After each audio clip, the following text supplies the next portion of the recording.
Hello there. Welcome to video 153 from Sumit Academy. I do hope that you have subscribed to my channel. Do subscribe now so that you do not miss out on my previous or future videos. And do remember to like and share this video too. Do remember that the videos in my YouTube channel are for you to use for your examination purposes. They are free to use and will always remain free for you all. Do use the information in these videos to the best of your ability to succeed in your endeavor to join the civil services. To make your task a little easier, here is a complete list of all the 153 videos available on my YouTube channel. The list is divided into the playlists under which they are available. Do have a look.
In this video, we shall study the new rules for social media platforms and digital news outlets known as the Intermediary Guidelines and Digital Media Ethics Code. These guidelines, announced in February 2021, had asked all social media platforms to set up a grievances redressal and compliance mechanism, which included appointing a resident grievance officer, chief compliance officer, and a nodal contact person. The Ministry of Electronics and Information Technology had also asked these platforms to submit monthly reports on complaints received from users and action taken. A third requirement was for instant messaging apps was to make provisions for tracking the first originator of a message. The IT Rules 2021 for digital media platform includes the requirement to appoint a resident grievance officer as part of a larger grievance redressal mechanism, active monitoring of content on the platform, monthly compliance reports for Indian users, self-regulation mechanisms, and also an oversight mechanism created by the Ministry of Electronics and Information Technology. Failure to comply with any one of these requirements would take away the indemnity provided to social media intermediaries under Section 79 of the Information Technology Act. Now, why did the requirement for these regulations come about? You see, the advent of social media is transforming the way in which people connect with each other and the manner in which information is shared and distributed. It is different from traditional media such as print, radio, and television in two significant ways. First, the amount of content that can be generated by the users themselves far exceeds the content generated by the news or the opinion makers. The second is its viral ability for potential exponential spread of information by word of mouth and interlinking of the various social media platforms, thereby considerably reducing the control over spread of any such information. Social media is thus redefining the way people communicate with one another.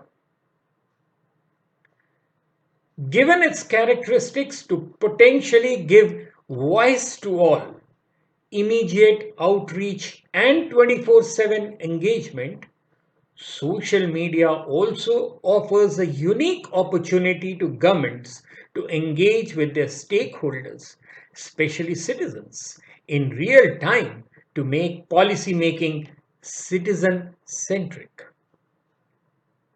Many governments across the world, as well as many government agencies in India, are using various social media platforms to reach out to citizens, businesses, and experts to seek inputs into policy making, get feedback on service delivery, and create community based programs.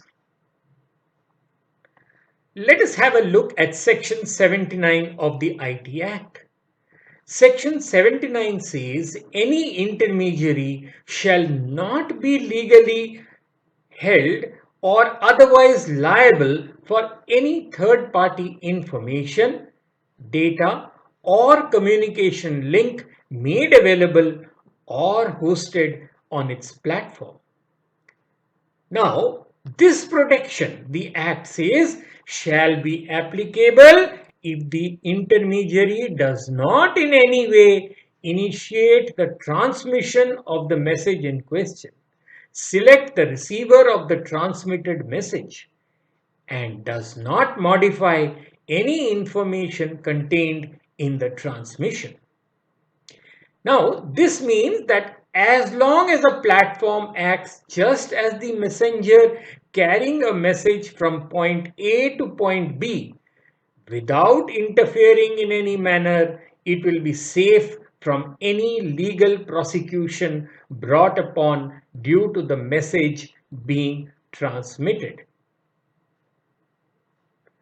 Now, this protection accorded under Section 79, however, is not granted if the intermediary, despite being informed or notified by the government or its agencies, does not immediately disable access to the material under question.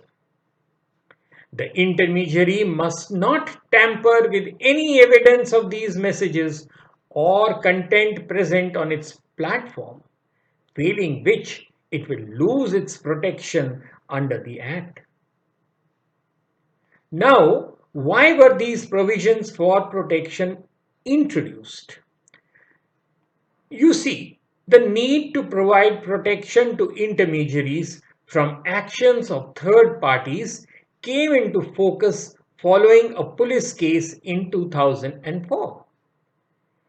In November 2004, an IIT student posted an obscene video clip for sale on Bazi.com, an auction website. Along with the student, the crime branch of Delhi police also arrested the chief executive officer of the website and a manager.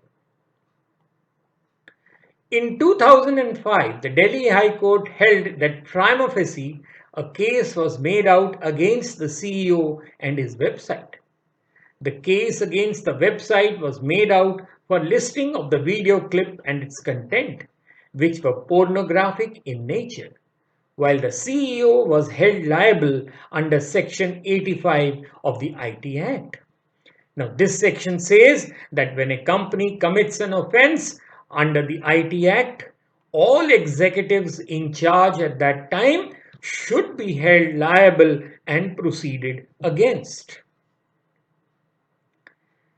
Well, this decision was overturned in 2012 by the Supreme Court, which held that the CEO or the website could not be held accountable since they were not directly involved in the said transaction. Now, following this decision, the IT Act was amended to introduce Section 79. Now, which social media platforms come within the ambit of the IT Rules 2021? All significant social media platforms with more than 50 lakh, that is 5 million users, which means Facebook, Twitter, Instagram, and Co., for instance, are very much categorized as large social media platforms. What are the requirements for the grievance redressal system? The IT Rules 2021 say that digital media platforms now require a larger grievance redressal mechanism, which will include a chief compliance officer, a nodal contact person, and a resident grievance officer. All social media platforms are required to publish these details on their apps and websites and explain to users the mechanism in place to make a complaint against any content on the platform. These complaints need to be acknowledged within 24 hours of receipt, and these complaints need to be actioned upon within a period of 15 days from the date of receipt. Are there any exceptions to this rule? Yes.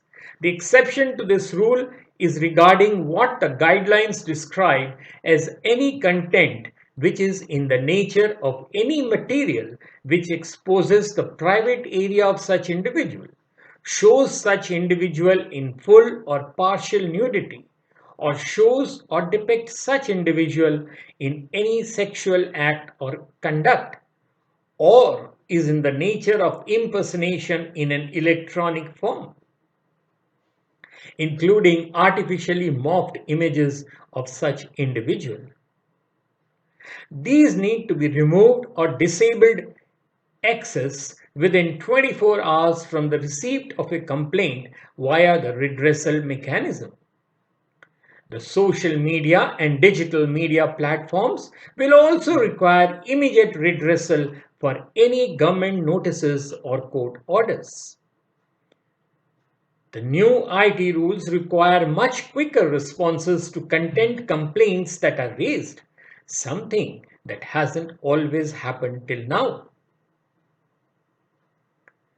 Now, what is the Chief Compliant Officer?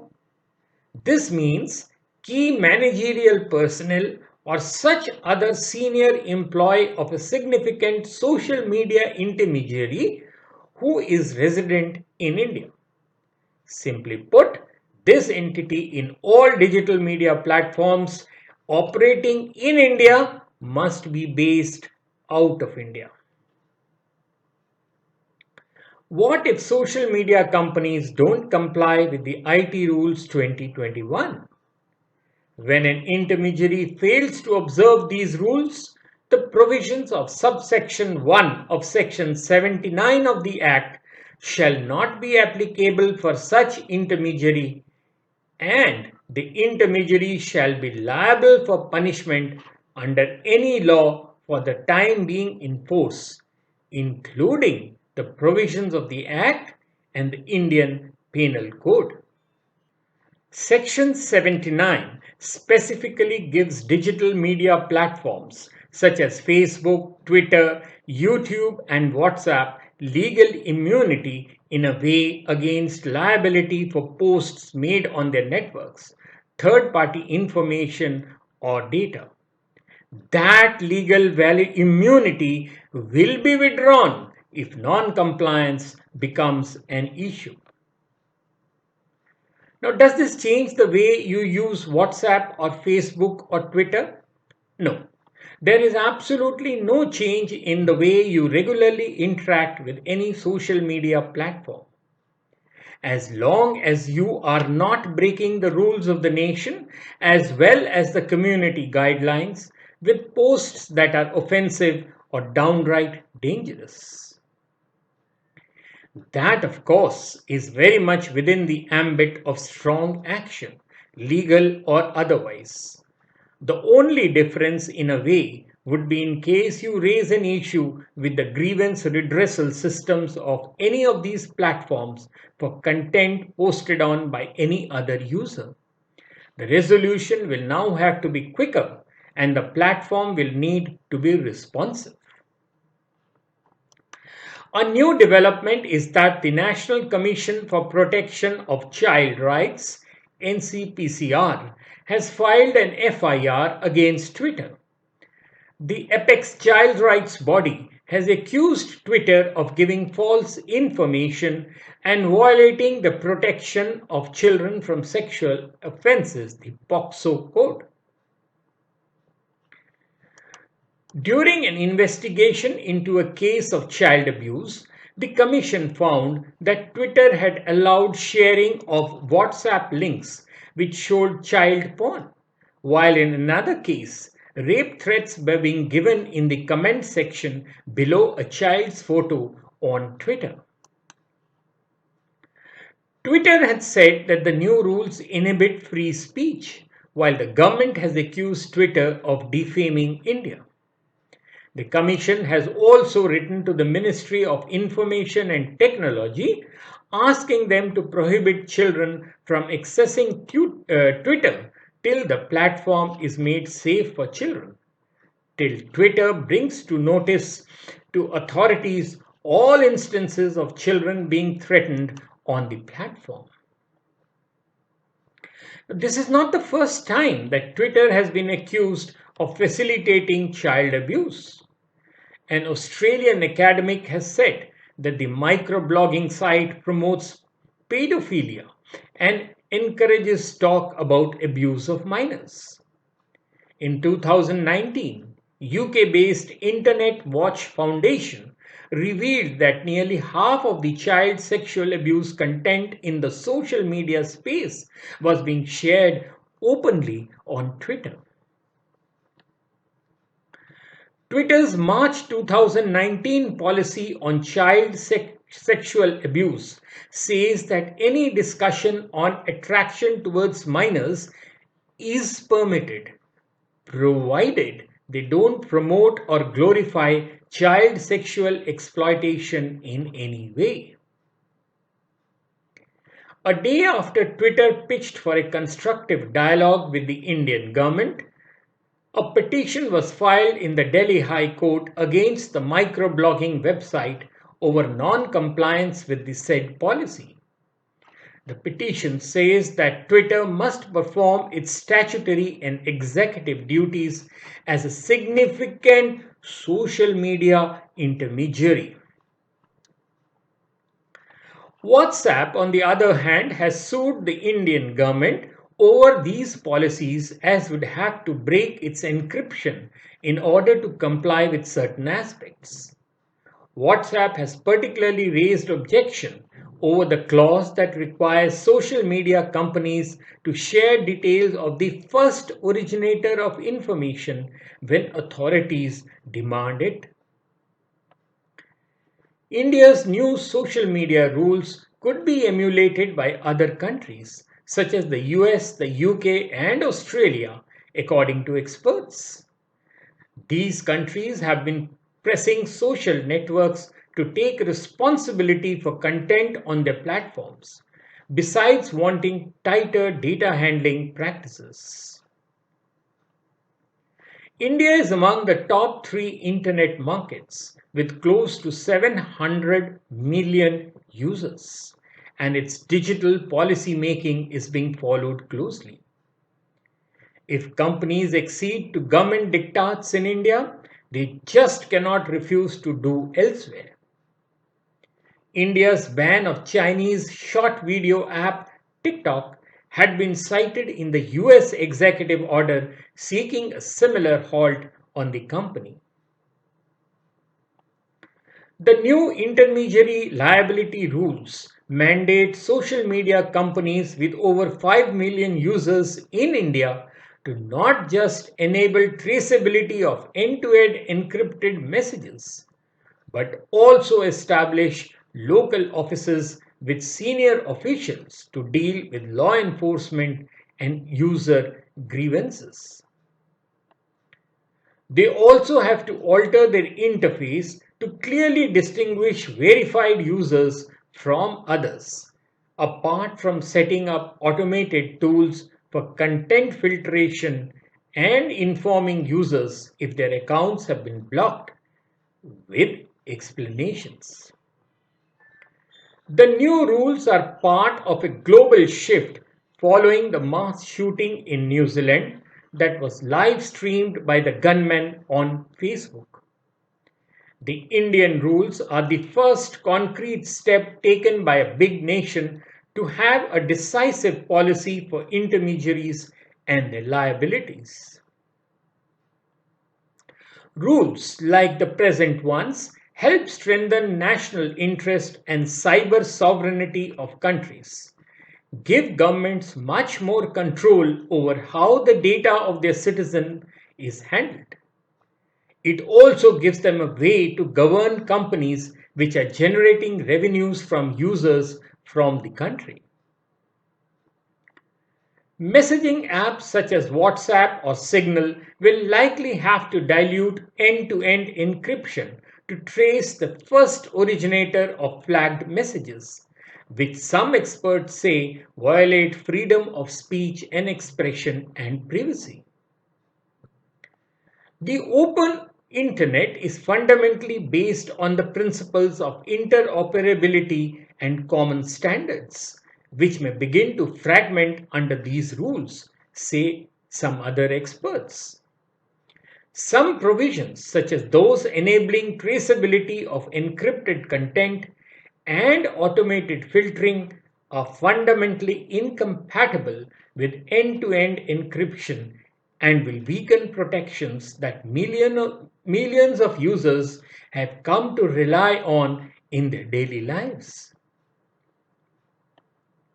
The rules will compel social media intermediaries to depart from their global practices to cater to Indian laws, thereby implicitly creating a rift between their global platform and the platform accessible in India. They will also have to publish monthly blocking and compliance reports, apart from hiring large teams in India to adhere to mandates such as taking down content.